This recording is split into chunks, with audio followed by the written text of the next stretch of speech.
इसमें कंटेंट देने होंगे, लोगों को बताना पड़ेगा कि नहीं, स्वच्छता हमारी पहचान बननी चाहिए। बीमारी से मुक्ति के लिए, वर्तमान और भावी पीढ़ी को बचाए रखने के लिए हम इस दिशा में प्रयास करेंगे तो इसके बेहतर परिणाम हम सबके सामने आएंगे। ऐसे ही गोरखपुर में विकास भी हो रहा है, पर्यटन की गतिविधियां भी बढ़ रही हैं। पर्यटन की गतिविधियों का ही परिणाम है कि इतनी बड़ी संख्या में फिल्म की शूटिंग भी आज गोरखपुर में हो रही है। अनेक फिल्मों की शूटिंग हो रही है। अनेक फिल्में यहां शूटिंग करने के लिए, फिल्म की शूटिंग गंदी जगह नहीं होती है, अच्छी जगह हो, उस प्रकार का दृश्य हो, उस प्रकार का प्राकृतिक सौंदर्य भी हो। संजोग से गोरखपुर में चारों ओर ताल हैं, एक तरफ रामगढ़ ताल, एक तरफ चिलवा ताल, एक तरफ महेसरा ताल, थोड़ी और जाएंगे बखरा ताल। नदियां हैं, राप्ती नदी भी है, रोहिन नदी भी है, और अब तो गोरखपुर में बुढ़धोवा नाले को भी सुंदरीकरण करके उसको बहुत अच्छे ढंग से आगे बढ़ाने का कार्य चल रहा है। बहुत अच्छे ढंग से उसको आगे बढ़ाया जा रहा है। जल जमाव की समस्या का समाधान हो, इस दिशा में भी प्रयास प्रारंभ हुआ है। विकास की सभी प्रक्रिया इसलिए जिससे गोरखपुर के युवाओं के लिए, पूर्वांचल के युवाओं के लिए रोजगार का सृजन भी हो और पहचान का संकट भी न खड़ा होने पाए। लेकिन ये सामूहिक जिम्मेदारी का परिणाम है। जब सभी लोग अपनी अपनी जिम्मेदारियों को समझेंगे तभी इसके अच्छे परिणाम आएंगे। और इन जिम्मेदारियों को गोरखपुर वासियों ने, गोरखपुर के नागरिकों ने समझा, आज उसके परिणाम भी हम सबके सामने आ रहे हैं।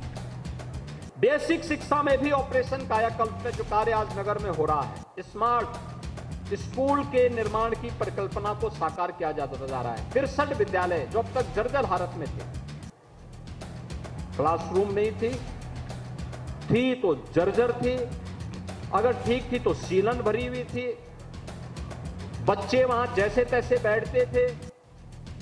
मैंने एक बार अपने पूरी विधायक निधि का पैसा उन स्कूलों में फर्नीचर के लिए दिया, लेकिन विद्यालय भवन जर्जर होने के नाते अभी भी लगता था कि इसमें और सुधार किए जाने की आवश्यकता है। और आज मुझे प्रसन्नता है कि गोरखपुर विकास प्राधिकरण यहां पर तमाम संस्थाओं के साथ, ICICI और HDFC बैंक के साथ मिलकर के CSR के मद के माध्यम से इन सभी स्कूलों को स्मार्ट स्कूल के रूप में विकसित करने का कार्य कर रहे हैं। तब आप देखना, ये बेसिक शिक्षा परिषद के जो स्कूल होंगे, जो गरीब बच्चे जहां पढ़ते हैं, उन स्कूलों में आपको नई सुविधाएं देखने को मिलेंगी। एक नए रूबी तबस्सुम, निष्पक्ष टुडे, ब्यूरो रिपोर्ट। सामने आएंगे तो कॉन्वेंट और पब्लिक स्कूल भी उनके सामने फेल होती भी दिखाई देंगे, और उस दिशा में एक अच्छा प्रयास हो रहा है। आज बेसिक शिक्षा परिषद में आपने देखा होगा, अभी हमने रूबी तबस्सुम, निष्पक्ष टुडे, ब्यूरो रिपोर्ट।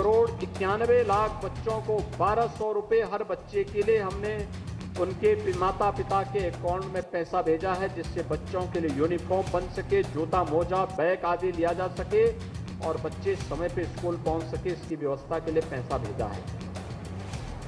हर बच्चे को 2 यूनिफॉर्म देने के लिए, जूता मोजा के लिए, स्वेटर के लिए, बैग और बुक्स के लिए सरकार पैसा उपलब्ध करा रही है।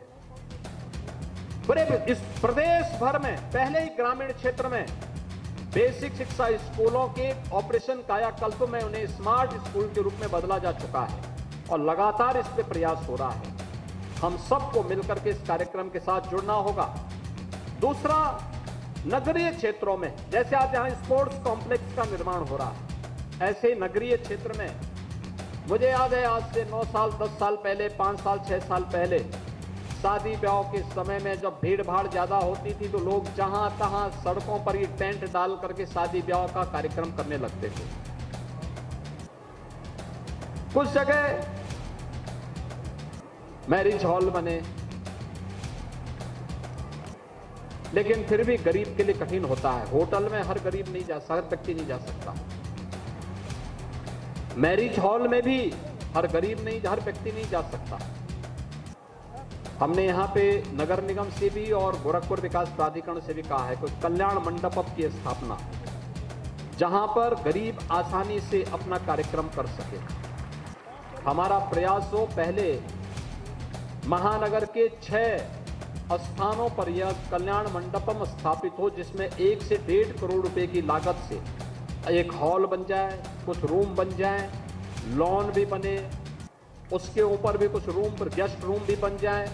शादी ब्याह या कोई भी मांगलिक कार्यक्रम या कोई भी सार्वजनिक कार्यक्रम करना हो, सभागार में 250-300 लोगों के बैठने के लिए बाहर लॉन भी बने, कायदे से अच्छा कार्यक्रम हो जाए और सस्ते में किसी भी गरीब परिवार को सस्ते में सुविधा उपलब्ध कराने की तैयारी हो जाए, तो मुझे लगता है हर प्रकार के मांगलिक और सार्वजनिक कार्यक्रम वहां पे करने की सुविधा घर नागरिक को उपलब्ध होगी और पार्किंग की व्यवस्था भी हम उसमें दें।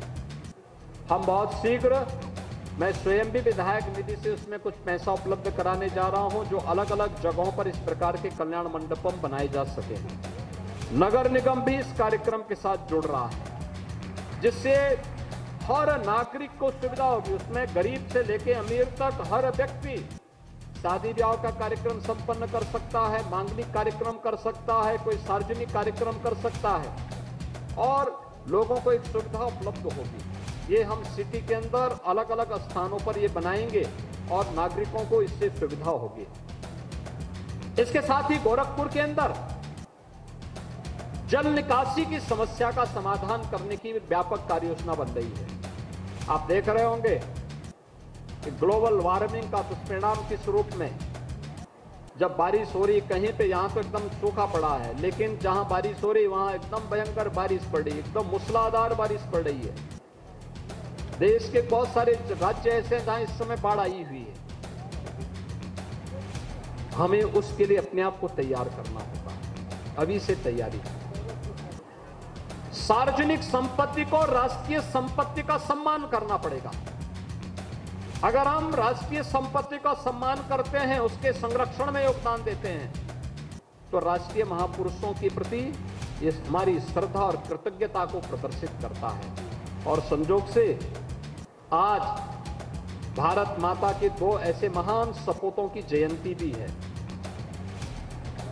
चंद्रशेखर आजाद देश की आजादी के लिए जिन्होंने अपने आप को बलिदान किया था, काकोरी कांड के महानायक के रूप में, जिनका बलिदान प्रयागराज में हुआ था और देश की आजादी के लिए उन्होंने अपने आप का बलिदान किया, लेकिन विदेशी हुकूमत के सामने कभी समर्पण नहीं किया। आज उनका 52 जयंती है। भारत की आजादी के वे महानायक जिन्होंने अनेक महापुरुषों को आजादी के आंदोलन के साथ जुड़ने की एक नई प्रेरणा दी, उनमें से बाल गंगाधर तिलक का भी एक नाम है। भाइयों बहनों, 1916 में लखनऊ में आजादी मेरा जन्मसिद्ध अधिकार है, मैं इसे लेकर के रहूंगा, यह उद्घोष बाल गंगाधर तिलक ने उत्तर प्रदेश की धरती से दिया था।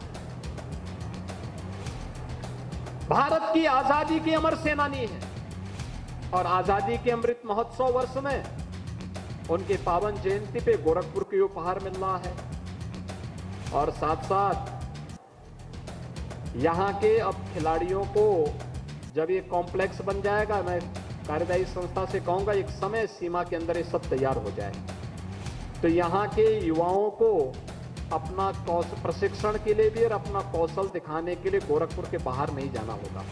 उसके बाद मैं जीडीए से कहूंगा कि उत्तर प्रदेश खेल विभाग के साथ एमओयू करते हुए अच्छे कोचेज हम स्पोर्ट्स से यहां उपलब्ध करवाएंगे और यहां के खिलाड़ियों का प्रशिक्षण भी हो और फिर वे गोरखपुर की तरफ से और यहां जीडीए की तरफ से वे लोग खेलें, अच्छा रहेगा। उनको हर प्रकार का प्रोत्साहन दिया जाएगा। यहां का एक खिलाड़ी मेरे पास आया था शूटिंग के लिए, बिहार से खेलना था। मैंने कहा आने वाले समय में हम शूटिंग रेंज यहीं गोरखपुर में बनाएंगे और मैं चाहूंगा कि यहाँ पे गोरखपुर विकास प्राधिकरण उन लोगों से भी राय लें कि कितनी शूटिंग रेंज उनको चाहिए, किस प्रकार की रेंज चाहिए, बैडमिंटन कोर्ट कैसे बनाना है। ऐसे ही अलग अलग जगहों पर भी और भी कॉम्प्लेक्स हम बनाए। कहीं पे ये चीजें बनाएं। हमारा प्रयास होना चाहिए। पक्की बाग में एक अखाड़ा है, या जनार्दन भीम, भारत भीम जनार्दन पहलवान ने भी यहाँ एक अखाड़ा बनाया था।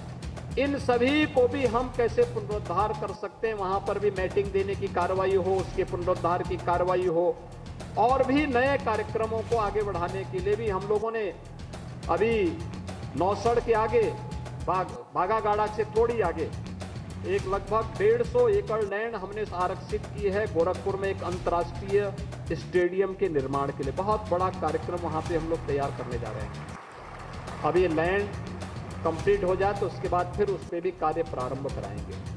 धीरे धीरे करके ये चीजें, खेल कूद की गतिविधियों को आगे बढ़ाना, क्योंकि ये हमारे युवाओं के सामर्थ्य को आगे बढ़ाने का एक माध्यम बनता है। आज इस अवसर पर एक बार फिर से ये सभी गतिविधियों के लिए आज एक नई चीज गोरखपुर को प्राप्त हो रही है। मैं एक बार सभी जनप्रतिनिधियों को और गोरखपुर वासियों को इसके लिए हृदय के लिए बधाई देता हूं और विश्वास करता हूं कि हम सब इसका लाभ लेंगे। आप सबके प्रति मेरी शुभकामनाएं। धन्यवाद। जय हिंद।